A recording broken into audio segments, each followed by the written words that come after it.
नमस्कार दोस्तों, कैसे हो आप सभी। मैं सोनू कुमार आपका स्वागत करता हूं YouTube channel annual study point पर। आज का हमारा टॉपिक प्राचीन इतिहास में मौर्य साम्राज्य रहने वाला है। देखते हैं इसे।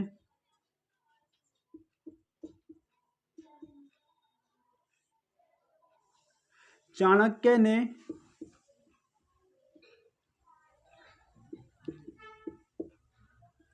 चंद्रगुप्त मौर्य की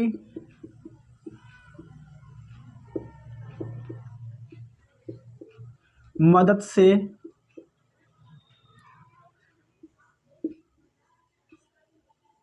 नंद वंश को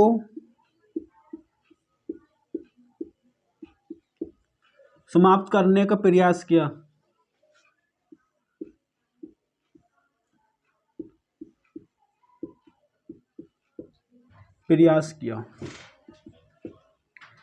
जो चाणक्य थे ये चंद्रगुप्त मौर्य के गुरु थे। इन्होंने चंद्रगुप्त मौर्य की मदद से नंद वंश को समाप्त करने का प्रयास किया।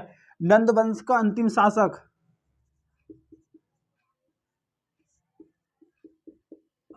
शासक घनानंद था। जो नंद वंश का अंतिम शासक था वो घनानंद था। चंद्रगुप्त मौर्य ने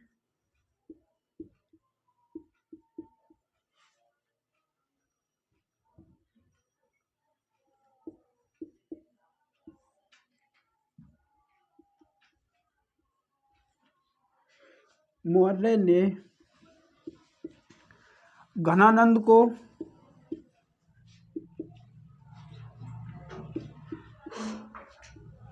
पराजित कर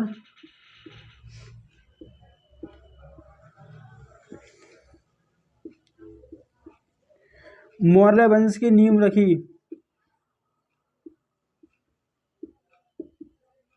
रखी।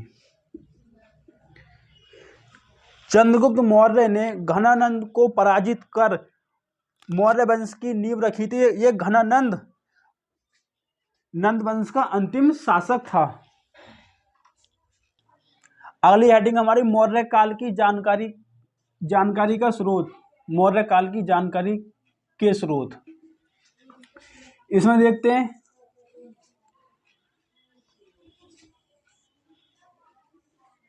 साहित्यिक स्रोत,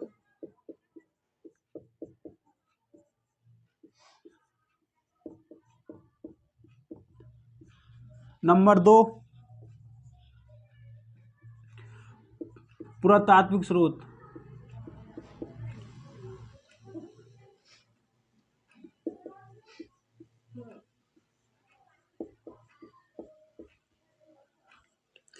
पुरातात्विक स्रोत वो होते हैं जिन्हें पढ़ सकते हैं, और साहित्यिक स्रोत वे होते हैं जिन्हें पढ़ा जा सके। पुरातात्विक स्रोत वे होते हैं जैसे कि पत्थर पे कोई लिखा हुआ है या उस पर कोई आकृति बनी हुई है, या उसे बोलते हैं मृत भांड, या कोई अभिलेख होता है। इन्हें हम पढ़ नहीं सकते। साहित्य स्रोत में देखते हैं जैसे कि जैन धर्म की पुस्तक हमारी कल्पसूत्र। बौद्ध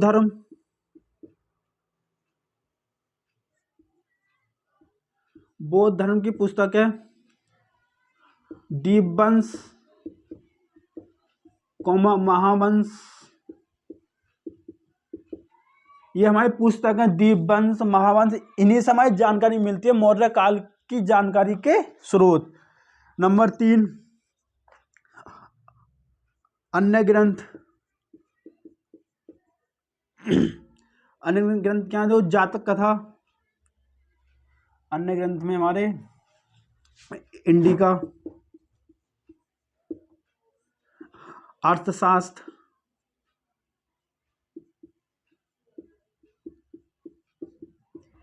इनसे हमारी जानकारी के स्रोत मिलते हैं। और पुरातात्विक में मृत भांड, इसका नाम मिट्टी के बर्तन। कौन डाल लो? मिट्टी के बर्तन।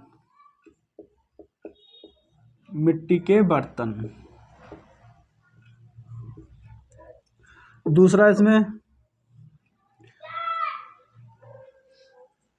जूनागढ़ का अभिलेख,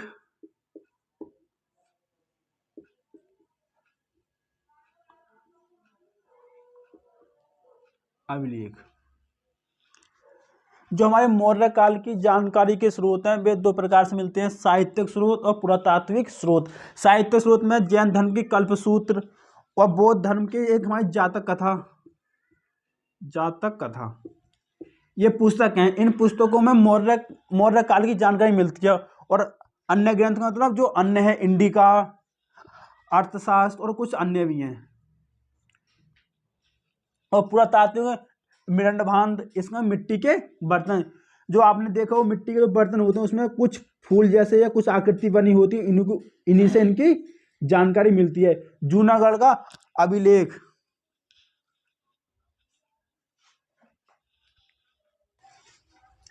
अगली हेडिंग हमारी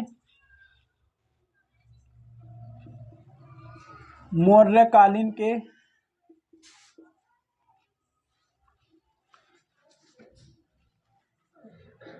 महत्वपूर्ण शासक।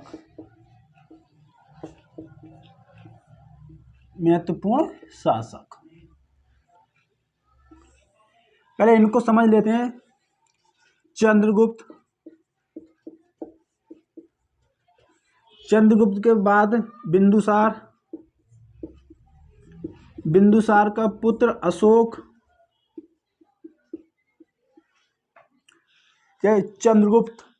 चंद्रगुप्त मौर्य वंश के अंतिम पहले शासक थे।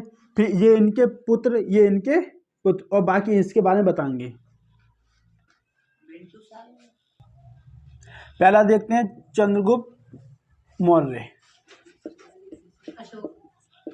चंद्रगुप्त मौर्य 322 बीसी से 298 बीसी, इसका मतलब 322 ईसा पूर्व से 298 ईसा पूर्व। इनके बारे में देखते हैं।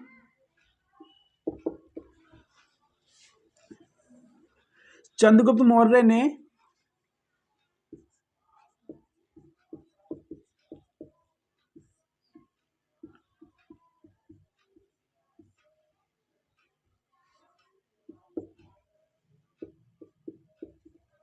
मौर्य वंश की स्थापना की थी।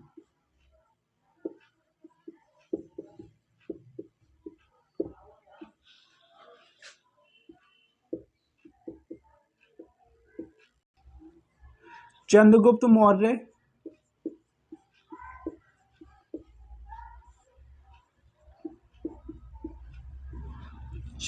मौर्य के नाम का अंकन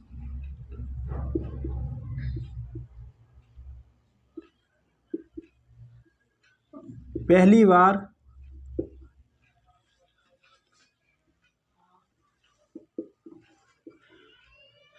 जो चंद्रगुप्त मौर्य के नाम का अंकन जो पहली बार मिला था वो मिला था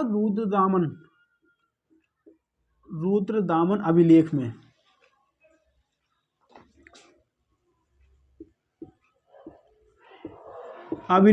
मिला था।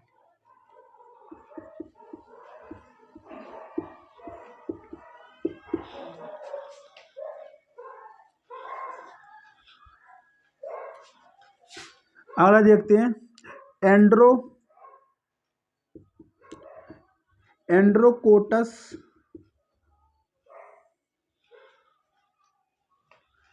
नामक शब्द से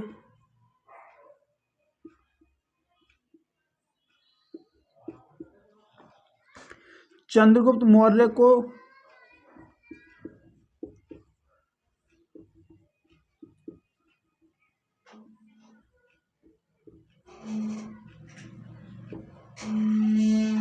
जानते हैं।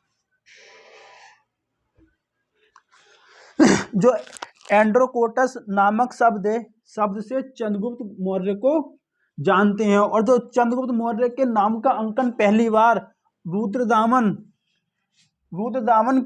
के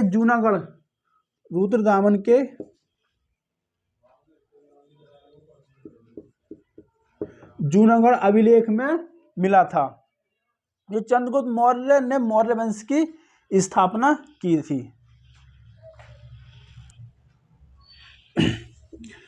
सेल्यूकस निकेटर ने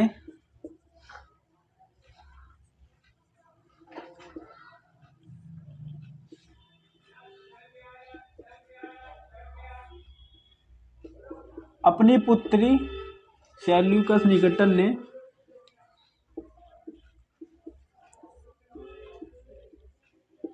अपनी पुत्री हेलेना के साथ हेलेना का विवाह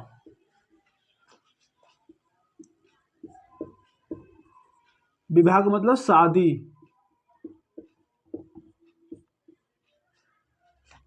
चंद्रगुप्त मौर्य के साथ किया।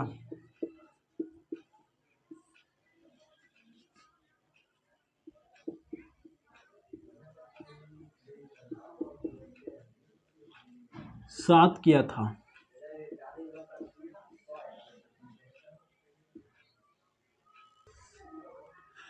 चंद्रगुप्त मौर्य के समय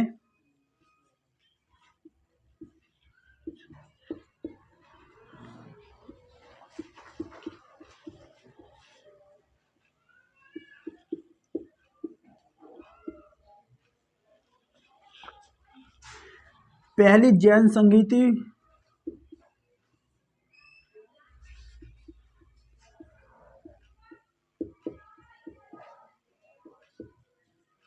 संगीति का आयोजन हुआ था।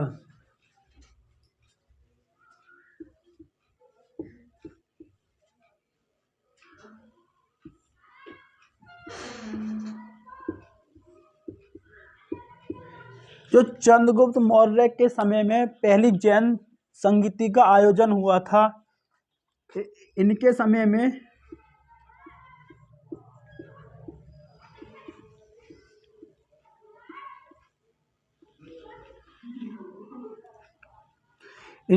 में जैन धर्म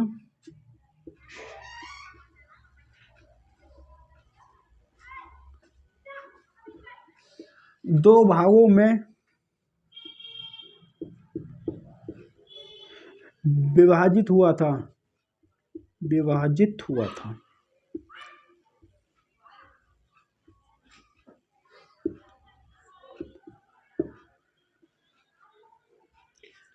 जब चंद्रगुप्त मौर्य का समय था, उस समय पहली जैन संगीति हुई थी। इसी जैन संगीति में या इन्हीं के समय में जैन धर्म दो भागों में विभाजित हुआ था। इन्होंने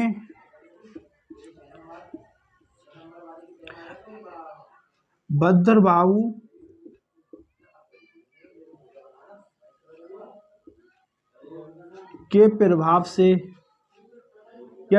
के प्रभाव में आकर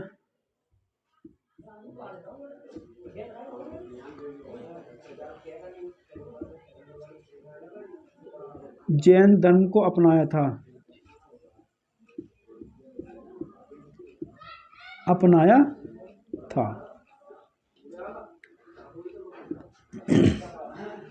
जो भद्रबाहु के प्रभाव में आकर चंद्रगुप्त मौर्य ने जैन धर्म को अपनाया था। चंद्रगुप्त ने अपने अंतिम दिनों में चंद्रगुप्त मौर्य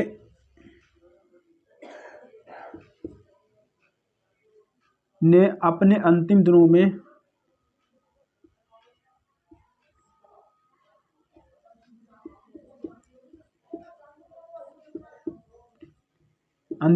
में कर्नाटक के श्रवणबेलगोला में अपने प्राण त्यागे।